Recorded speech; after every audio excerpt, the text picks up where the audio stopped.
why don't you guys put your hands together, give it up. Mr. Austin Walsh is in the house. Let's go. Yeah. Thank you. Huh? Scott, you get a chair. How are you guys doing? Unbelievable. Let's try that again. How are we doing? I have one very simple rule. I hate giving lectures. I love having conversations. How do conversations work? Two ways. So I hate talking to myself. I want to talk to you. I started off as a lemonade salesman. It was the best gig in the entire world. I went into my mom's kitchen, whatever she had, I'd take it, sell it on the street, and never give her back $1 back. 100% pure profit model. Went from that to being a DJ. I wanted to become a DJ for 3 really simple reasons. Reason 1, you get paid to party. Reason 2, you get paid to play music. And reason 3, women. Girls at that point, but that's okay. I bought a little turntable from the middle of Guitar Center and became the South Suburbs of Chicago DJ. Wedding, bar mitzvah, party in your parents' basement, they didn't know about. You paid me $400. I'd come and DJ for hours, and it was great business. Went from that into Facebook marketing and throwing really, really large parties in the South Suburbs of Chicago. Our average party would have about 1,000 kids attend at $20 a head, and I said, I'm done DJing. I just want to focus on parties. From there, really into online marketing and selling different products online. 18 to 21, we started doing really big online affiliate launches that would average around $100,000 in a week sales, and then would scale up from there. Did that up until, I don't know, my second year of college. You ever wake up one day and just say, holy shit, I'm tired? Some of you, it was probably today. That was me. I said, I'm tired, I want to take a break. I took a break for a few years, really didn't do much. Met my wife, traveled a bit. Was still doing some speaking engagements. I dropped out of college a week after I gave a lecture at Harvard. So I said I was done with that. And then took a few years off, came back around 25 years old, and really helped different types of businesses scale their online processes. My entire gig, I would come in, help you scale up, take a gross of the revenue, and then I would leave. And I would do about 20 of those gigs a year. And then COVID hit, and COVID was like the most interesting time in the world because I've been telling everyone since I was, I don't know, 17, 18 years old that you have to be selling where? Online. It doesn't matter if you're a brick and mortar, it doesn't matter if you're a roofing business, it doesn't matter if you're a dentist. You still have to be generating traffic online because it's the great equalizer, right? And COVID hit and everyone said, hey, you're right. And my phone started to ring like crazy. And I took COVID and built out an entire SaaS product called MobexPro, which is all focused around mobile texting and mobile marketing and understanding how the interaction base is so strong on mobile. And so we've done that for the last few years and had a blast doing that. And I'm here today for a few reasons. 1, Orlando's beautiful. 2, I love Orlando. You got a great, what's the place over here? Kobe? Oh, love Kobe, that play. Every time I was just in town like 2 months ago, I went to Kobe, so I'm back for that. And 3, to have some fun with you guys. Is that okay? Say yes? Good. Now, how many of you actually own businesses? Okay, good. How many of you want to own a business? How many of you are still trying to figure all this shit out? Good, great. So I want to talk to you about a few different things today, but mostly, 1, what is the most important thing that we need to do to start scaling these companies? 2, how do we sell better and more effectively online? And then 3, some of the systems that we can use to do it. Is that okay? Yeah. Yes or yes? Yes. Yes, love conversations, hate talking to myself. Please don't make me talk to myself. So, what does every single business need to survive, grow, prosper, and then eventually sell the company? What do we need? Money, no. Good marketing, no. What? No. Customers, no. Product, no. Everyone always says, people say product all the time. Do any of you have, and people usually say good product. Do any of you have internet service at home? Does it ever go down and you have to call the customer service and it's absolute dog shit?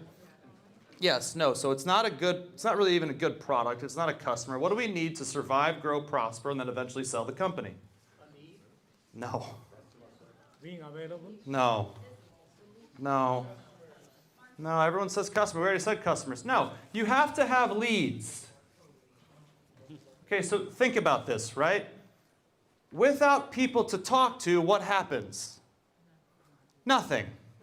You could have the best customer service in the world, the best product in the world, the best everything in the world, the best lead engagement flow, the best conversation afterwards, the best sales process. But if you don't have any leads coming in, you have basically what? Nothing. You could have the best pizza shop in the world and have the best pizza in the world, but if no one ever walks in to buy pizza, you have what? Nothing. And so we as potential business owners or as business owners, we have to focus on how do we actually generate consistent lead flow.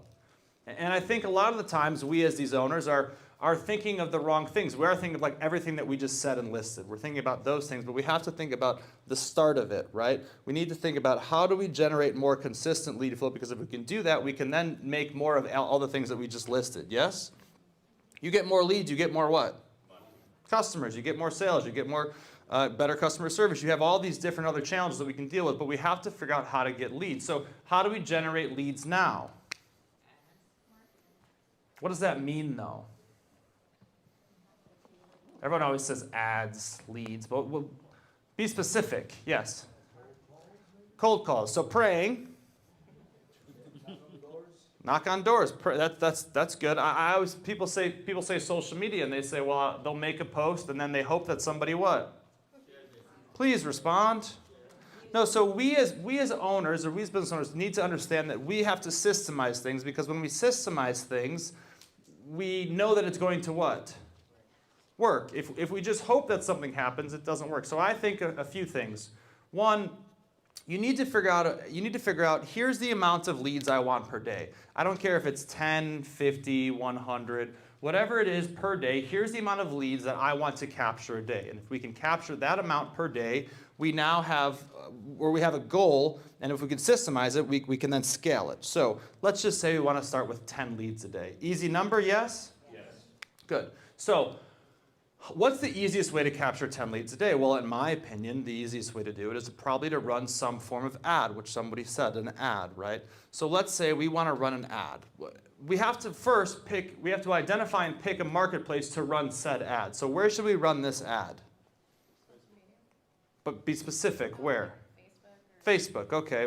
Do you have a product? Just past experiences. Okay, so we have to pick somewhere to run this ad. Now, there's all these different places to pick it. You got Facebook, YouTube, Twitter, LinkedIn, Pinterest, Google, yada, yada, yada, the list continues. And so, one, I think it gets very confusing with these networks. I want to tell you one simple rule. Pick one of these and own it.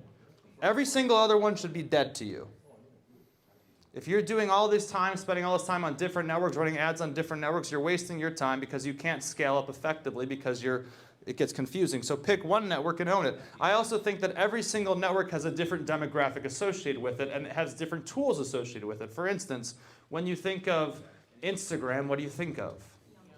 I also think of photos. So if you suck at taking photos, probably not the place to go. Sure, there's younger, right? So if you're trying to cater to a younger product demographic, sure. When you think of LinkedIn, what do you think of? Executive professionals, good. When you think of Pinterest, what do you think of? No, I think of women. That's it, because hands high if you have a Pinterest account in here, please. Where's the one guy? There you go, one, see? Only because of her, sure, but it's a mostly dominated women, so if you're selling to women, you should be where? Pinterest, own it. So pick one of these networks and own it. Now, we have to do what's called run an ad on one of these networks. Doesn't matter which network that you do, but there's a few really simple rules that I think are so important to do when you're talking about creating and running these ads. Is it okay if I give some of these to you? Say yes. Yes, good. So the ones that said yes can stay, the rest of you get out. So we have to, go ahead, your question? Just one question. You mentioned you have to own it twice. How do you get that ownership of what you're referring to? I'm saying you just pick that one network, and that's the one you should focus on and own it in that sense. If you actually want to own Facebook, that'd be cool, and we should talk later. If you have an idea for that, let me know, okay? So we have a few really simple rules when we're running these ads. One, has anyone ever run an ad in here before? Okay, good. Have you ever run an ad and you did something like this? You're like, okay, my perfect customer is 35 to 55. They make $60,000, $70,000, $80,000 a year. They like this, this, this, and this. And then a number come back that looks like this, 200,000 people. Yes? What's your name? Dana. Dana put all her stuff in for her ad. She typed it all in, and then she saw this big number come back, and Dana said, holy shit, this is awesome. 200,000 people want to buy my stuff. This is great. And then you press play, and you started putting money into it, and then what happened? absolutely nothing, right? Big flop. Or not a profitable, wasn't as good as you wanted it to be, right? And so this is what happens. You have to understand, we cannot run ads and we cannot do marketing to massive groups at a time. The goal of, what's the difference between advertising and marketing? Does anyone know? Advertising is I want someone to see my stuff. Marketing is I want someone to buy my stuff. And there's a really big difference between it, and sometimes we mistake these. So if we're doing something to over 200,000 people, we're advertising. We're not actually getting anyone to buy. But small business owners typically need to do a lot more marketing and very little advertising. We don't care if someone sees our stuff. We only care if someone buys our stuff, okay? So this is problem one, is that we can't run ads to huge groups. So we need to run ads to groups like this, 20,000 people. If we can run an ad to a group of 20,000 people, because the goal of an ad is what? Close. Close. The goal of an ad is to get people to see it over and over again, because if they see it over and over again, they have a much higher chance of doing what? No, not buying. Buying comes second. They have to click first. If they don't click on the ad, you have no what? No chance. Zero chance. So we need to get them to click to even get the opportunity to get them to buy something, okay? So continuing with this, we need to run ads to a group of 20,000 people. So how do we run ads to groups of 20,000 people? One, do not do age range that are 20 to 30 plus groups. Like we need to keep our age ranges in with a 10-year gap. 50 to 60, 40 to 50, 35 to 45, those types of things, important. Two, you should only run ads when you're starting specifically just to zip codes. Why? Because I can do about 10 minutes of research on a zip code and tell you exactly what kind of person lives there. I can tell you how much they make. I can tell you how much their houses are worth. I can tell you if they rent or if they buy. I can tell you all these different things with about 10 minutes of research on zip codes. So I want to only market to like 3 different zip codes.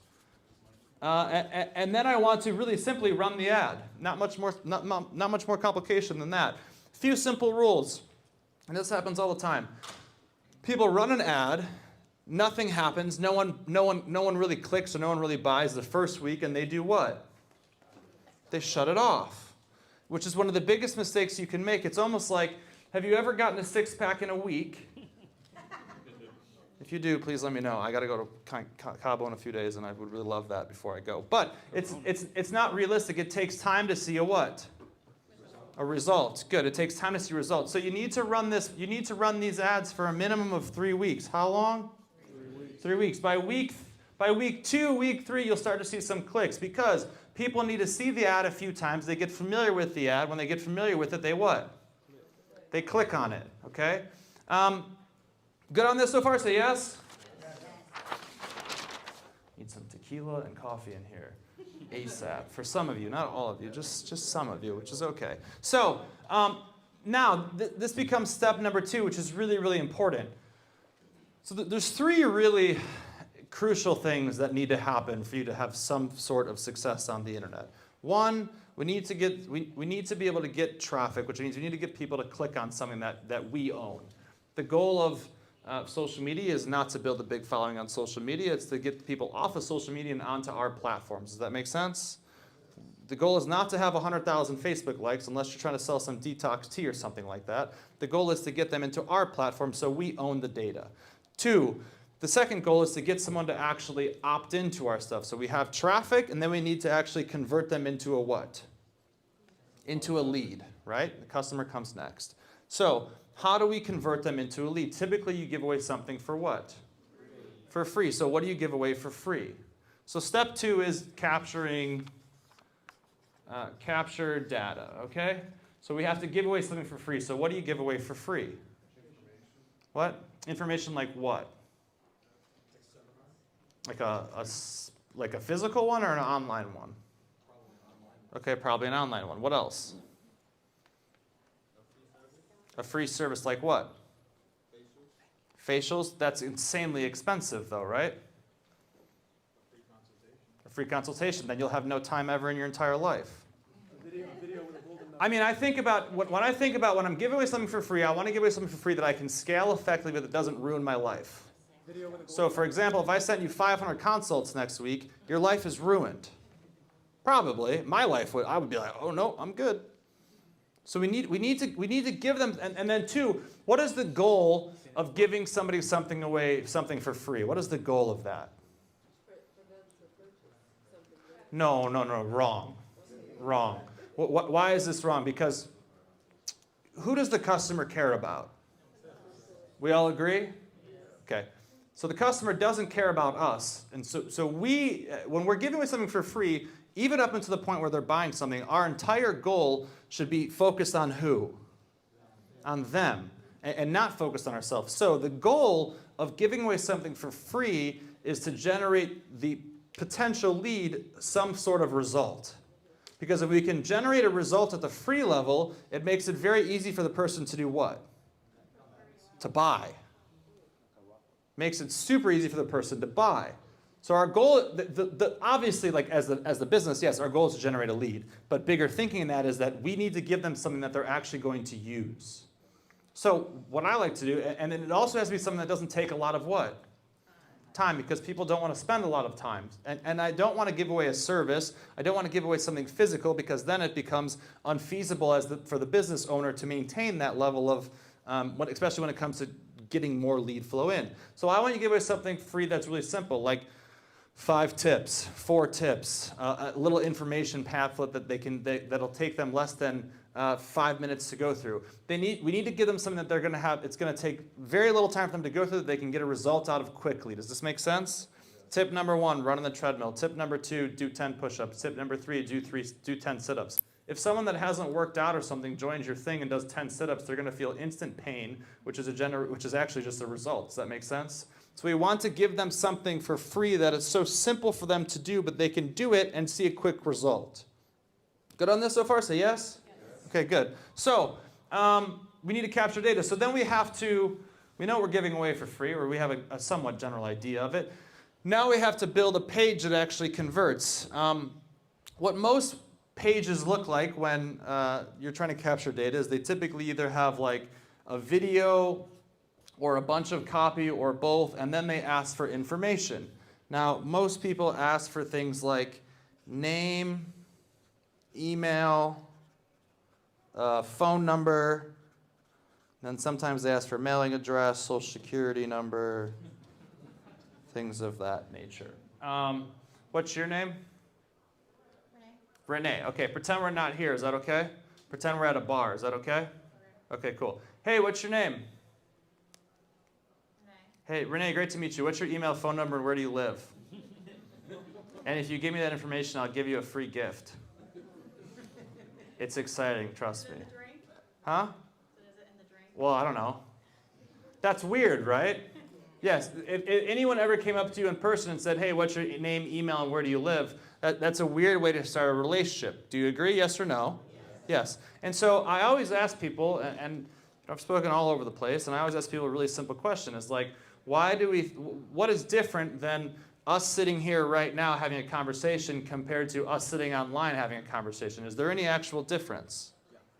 What? Face to face. No, it's a person talking to a person. It's a person communicating. Have you ever built a relationship online? Yeah. Okay, so is the relationship online different with someone that you met in person? Yeah. No, it's still a relationship that you should what? That you should value. You ever sold any? You ever? I mean, you talk about when you talk about communication, it's a person communicating with a what? So we should treat them the same what? The way. We should have respect for them the same way. Because I would never go up to someone in person and be like, what's your name, email, where do you live? And I don't think we should do that online because, one, it starts the relationship off what? Weird. Starts the relationship off awkward. If the relationship starts off awkward, it makes it much harder for that person to what? To trust you. And if it's harder for them to trust you, it's harder for them to what? Buy from you. Okay? So, you need to only ask for what you need to know. Just like when you're in person, you ask, hey, what's your name? And then you build from what? From that. I mean, I know, I don't know about you. This has happened to me many, many times when someone comes up to me after I speak and they're like, hey, can I get your phone number? I'm like, no, I don't know you. That's weird. But once we've built a relationship, then yeah, sure, maybe. Like, we start. So I only need you to ask for what you need. So for us, the only thing that we ask for is a cell phone number. We don't ask for an email. We don't ask for a name. We don't ask for a mailing address. We just start with asking for a cell phone number. Why? Because it's the easiest way for us to get in contact with who? With them. We can send them a text message and they open it within 10 seconds and we know that now that conversation has started. The difference between 2024 and 2010 is that you used to ask for email addresses, and when you'd ask for an email address, it would take the person anywhere from a few minutes up to 10 to 24 hours to actually see it and respond. So our goal now is to have a quicker response rate with our potential customers and clients. Does that make sense? So we ask for a phone number. Good on this? Say yes? Okay, now, next part that's really important. We need to build a page that actually converts. So I showed you here that a lot of these pages, step one, they have a video on it. Does anyone know the average amount of time that someone spends on a website before they leave it? Yeah, I think it actually is around 12 to 14 seconds. It used to be 7. Somehow our attention span has gotten better than a rat's. It's impressive. Really mind-blowing, actually. But it's around 14 seconds. Now, does anyone know the average length of a video online? No, about 2 minutes. But let's just say it's 30 seconds. Fair? So I always ask people a simple question. Is 30 seconds more or less than 12? It's more, right? So if math says that the average person spends 12 seconds on a site, and we have a video that's over 30 seconds, most people are going to leave by the time that video what?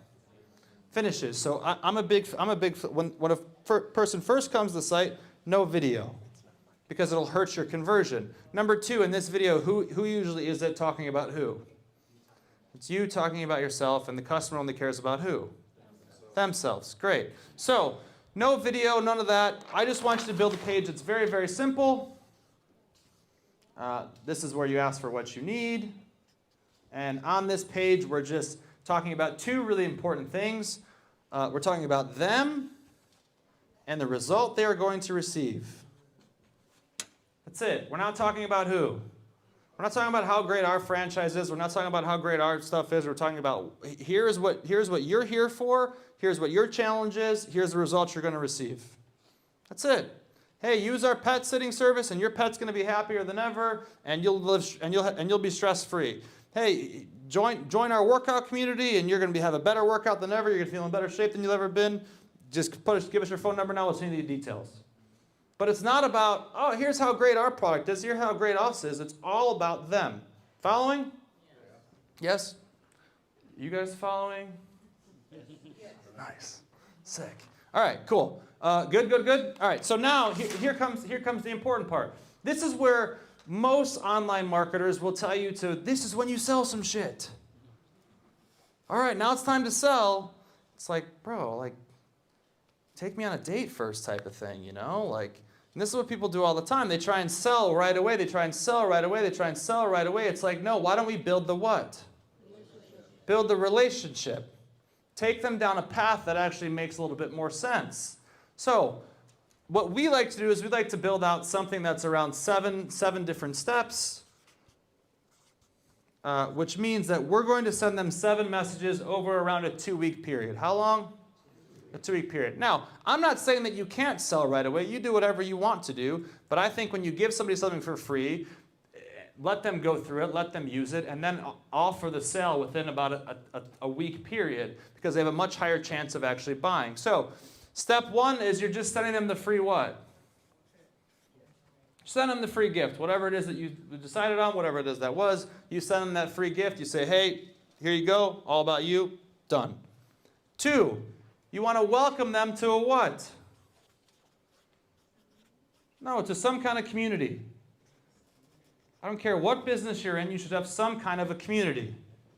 Doesn't matter if it's a Facebook group, an Instagram group, or an Instagram page, a WhatsApp group, a Discord group, whatever it is. You want to have somewhere where they can see that there are other people, and if you're just starting, that's fine, doesn't really matter, but somewhere where they can come to and see that other people are enjoying whatever it is that you're offering. Does that make sense? Get them in, if they go somewhere and they see that, hell, all these other people bought this shit and like it, why can't I? Compared to, I have no idea who this person is, I'm not really sure, but take them somewhere where they can see that other people are having some form of what? Success with whatever it is that you're offering. And I mean, even if it's like, I saw the one thing, the candy thing out there, the candy machine, like the cotton candy machine, yeah, like, hey, if you're trying to sell franchises for that, take them to a group of franchises that, hey, everywhere we go, people love this shit. Much easier to buy that franchise machine and scale from there. So whatever it is, have some form of community for it. Now, have you noticed here that we haven't talked about who at all yet? Haven't talked about us at all yet. Completely focused on who? Them. 3. This is where we want to finally start to give them some information on who. So now we can finally intro. Which means that you can send them to a corporate website. You can send them an information page. You can send them something that has something to do with about you. You can send them a 30-second video or 40-second video. This is where we finally start to make the introduction to ourselves. Good? 4 is when we ask for more information. Now, I think it's important to understand that step 1, we're only asking for a text, but we do at some point need to capture more information so that we can decide if this person is a good fit for whatever it is that we're offering. So this is when you send them a questionnaire or you send them a page to buy something, but you make some form of an offer and it doesn't even have to be a sales offer, it's just an offer to either 1, sell something, or 2, gather more information, decide if this person's the right fit for whatever it is that we're doing. Make sense? Okay, good. 5, follow up on 1. The goal of our free gift, again, is to make sure that they're doing what? They're using it. We want them to use this stuff. If they're not using this stuff, it's an absolute waste of time. So follow up on making sure that they're doing this. Good? 6, again, time for an offer. If you didn't make a solid offer here and you just ask for more information, this is the point where you make a solid offer. You've now spent almost 10 to 11 days just having solid communication with these people, time to make an offer, and 7 obviously is some type of close on that offer. And obviously this goes on and on and on and on. That, I'm giving you a really condensed version here, but you can have this go up to 20, 30, 40 messages over a period of 3 to 4 months. I don't think every single person buys in the first week. I think some people buy after 5 months. And so it's a process that you have to kind of scale out and map out. Good on this? Yes? Cool. Let me review everything. So 1, we have to be able to generate traffic. And I think the easiest way to generate traffic is obviously just through some form of systemized lead flow. 2, we have to take them to a page that converts. And 3, we have to follow up. Now I want to be really clear that when I talk about this, I make this sound all very, very easy to do. It's not easy to do. It takes a lot of time and practice, and you have to test and track and tweak things constantly. But fundamentally, if you can do these 3 things really well, you start to generate a lot more what? Sales. Leads come naturally, but you start to generate a lot more sales. And I think that's the goal of most businesses, is to generate more what? Sales. Cool? All right. I want to tell you really quick about our software, and then I'll take some questions. Is that okay? Say yes. So we built a software that was completely focused and really mapped around what do small business owners need to be able to scale effectively, scale quick, and it's not going to cost them a fortune. I've looked at, when we were sitting in the middle of COVID, I looked at all these different softwares on the market that cost thousands of dollars, and I'm like, well, what if we built something that didn't cost that and was a way that customers and people can start to text their customers instantaneously without having to actually massively blow their bank? So we built this thing called MobexPro. And the whole concept and idea behind MobexPro was that a lot of people have ways to do communication through email, or a lot of people have ways to do communication via texting, but it's very expensive. What if we created an all-in-one platform that allowed you to handle all your text messaging, all your email, all your squeeze pages, all your offer pages, all through one portal that was all a drag and drop builder? Does that make sense so far? So what we do is really fundamentally have your all-in-one CRM, SaaS software, that's designed around customer and lead flow, that's easy for the business owner to use. Our entire price point is really simple. We have 2 really, really simple models for it. Model 1 is $99 a month. For $99 a month, you get 1,000 text messages a month. We're partners with this company called Zoom, so you get a Zoom Pro account with it for free. You get unlimited squeeze pages to design, and they're super, super simple to use. It's drag and drop builder. It's so cool. unlimited automations that you can build out. So you want to build out automations that customers receive automated text, all those types of things all included. That's option 1. Option 2 is we build your entire process out for $1,000, and then it's $99 a month after that first month. So it's $997. We build out your entire process for you. It's done in about 14 days. How long? 14 days. So if you're someone that has a business, wants to start a business, or thinking about starting a business, we build out your entire process for you, which includes like your squeeze page, includes all your text message flow, includes your keywords so that you start to capture data instantly. And if you want more information on this, you can do this really simply. You can take out your phones right now. Let me show you just how quickly this works. Take out your phones and text MOBEX, M-O-B-E-X, to the number 26786. 26786. So text MOBEX to 26786. And I'll show you how simple this software is to use. It's pretty cool. And as soon as you text, you'll receive a message back. And then you'll receive some more messages from us over the next 10-ish days. Cool, but it's a really, really cool, simple software. Our entire process, like I said, is really around text message marketing. We help you with all the things that we talked about here today and a lot more than that. If you have questions on any of that, I'm going to stick around afterwards. We can talk about that. If you have questions for anything that we talked about during this talk today, please fire away. I have a question. Yeah, fire. So if you already have a text number and a text system, Mm-hmm. is We're- it easy to change that? You can, like for instance, the Franchise Expo here, we just uploaded all their contacts that they were using with someone else, and it took us 5 minutes to do. Do I have to change numbers? We're all focused on short codes, so we're different, and that's why we're so affordable compared to the number-based systems where you're paying per text. We don't have that, so we're focused on short codes. Gotcha. Yeah. Yes. When you're talking about like the lead generation and stuff like that, Mhm. you're talking about doing it with 20,000. What about generating an audience, like through, like not through the regular means, but actually like using clients to generate audience? Yeah, I mean, you can do that too, and I can help you with that stuff too. Not difficult to do. Other questions on anything we went through?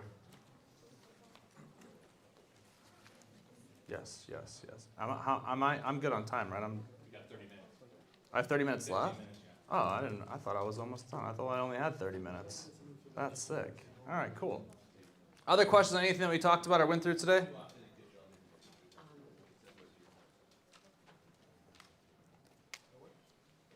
Yes, go ahead. I'm curious, your thoughts, just like going back to what you were talking about, taking a network and owning it, like Yeah. lookalike ads and then like, lookalike audiences Yeah. versus when you're still new versus you don't have the traffic to maybe build. Yeah, I mean, if you don't have the traffic to start to build lookalike audiences, I think it really does come down to just starting with one of these networks. Yeah, like in my opinion, like I think people waste so much time doing these spending if you're posting on Facebook, Instagram, and let's say Twitter every single day, it's like, what is the point? You know, like pick one of them and own them. That even means like from your content pieces. Like just pick one of these networks and really start to narrow in on that, and then run ads on that one network. Like don't run ads on 3 different platforms. I mean, unless you have the staff to do it, right? Then it's different. But for most people, like they don't have the staff to do it. So just pick one network and really focus on that. And if you think that it gets to a point where it's evergreen enough, where you can run an ad for a long period of time and it still converts, then you can start to look at, okay, maybe we should also focus on this network at this point because we've locked this one down. But I don't think like you should make that switch until you've hit the targets that you believe you wanted to hit, whether it's 50 leads a day, 100 leads a day, whatever it is, and where your budget is capable of making that shift too. It's also very important. Does that make sense? Yeah, and then as you build a lookalike audiences, you can start to add those factors into it too. So, other questions? Yes? What's your thought about running ads versus creating content? I think content's praying. I really do. Like, I mean, there is some content that obviously works really well, but you also have to look, like, how do these networks make money? Make money. I mean, the only way they make money, by the way, unless you're buying, has anyone bought Facebook's goggles? Okay, right. So the only way they make money is ads. And so it is not designed It used to be designed this way. It used to be designed where if you created good content, the algorithm would pick it up and would show you their stuff, right? It's not how it works, except maybe YouTube, and TikTok. But the algorithm is designed to show stuff that people are paying to be seen. Does that make sense? Even when it looks like a content piece, someone has probably paid something so that you're randomly seeing that stuff. You know, it's very rare that I can make the best video in the world. Right, but that's what I meant. I mean, versus an ad that say, see me, this is my best product, and blah, blah, blah. Yeah, but a lot of the things that you don't even... Content that you'll use it as an ad. Yes, but content using as an ad works fine. And I think that's a way that there's a strategy that works with that as well, right? When it's longer form content, whatever it is, that's okay. I just don't think that, 10 years ago, if you made 10 really good videos, you could probably get a few thousand likes on it and it would be great. You didn't have to pay anything for it. Now, it's not a strategy that is going to sustainably generate lead flow, because most of those videos won't have, it doesn't matter how many followers you have, how many friends you have, all that stuff. It really comes down to, are you paying for this to be seen? Algorithms are fun on these networks now. Yes? I see a lot of digital marketing, content creator, and AI funnels. Yeah, that's probably because you Googled that shit in the last 3 months. So like, I mean, literally, like, have you Googled that ever? If you Google it, you're going to see it all the time. Like, that's how it works. That's how retargeting works, right? So, like, if you go into your phone right now, if you just go like this and you talk about, like, I want to take a private jet to Cabo on Monday, you'll start to get, regardless of your income, you will literally start to get ads for private jets to Mexico. Yeah, they're totally listening, by the way. Like, that's how it works. Like, don't kid yourself, they are. And so it's not really like,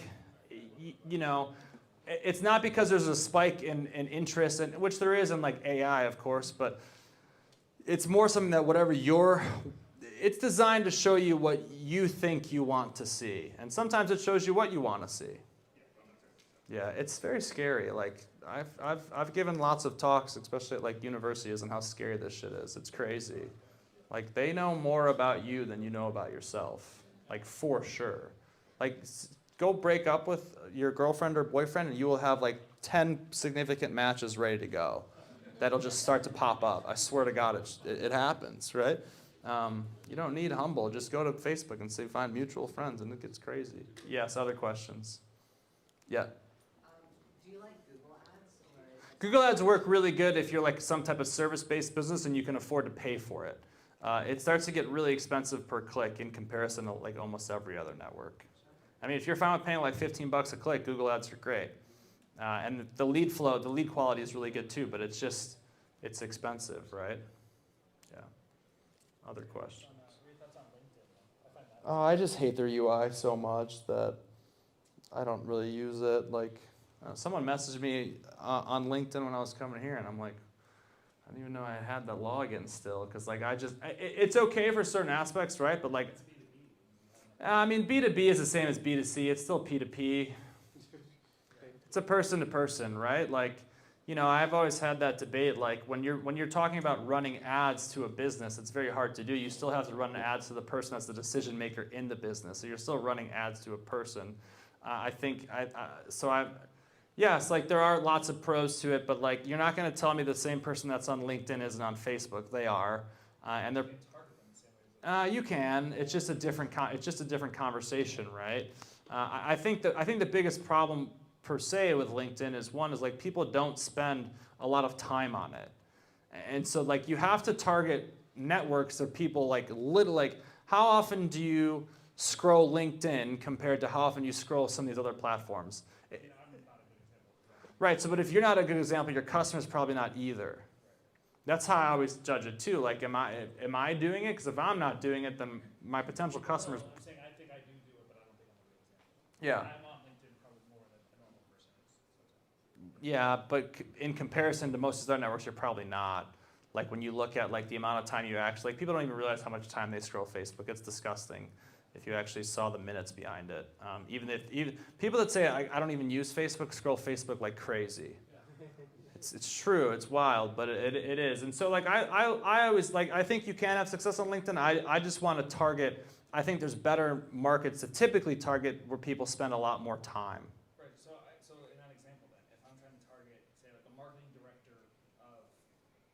Right. So they live.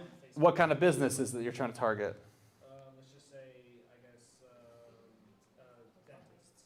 Dentists. Okay. So The office. so then I'm going to find out when the next dentist conference is.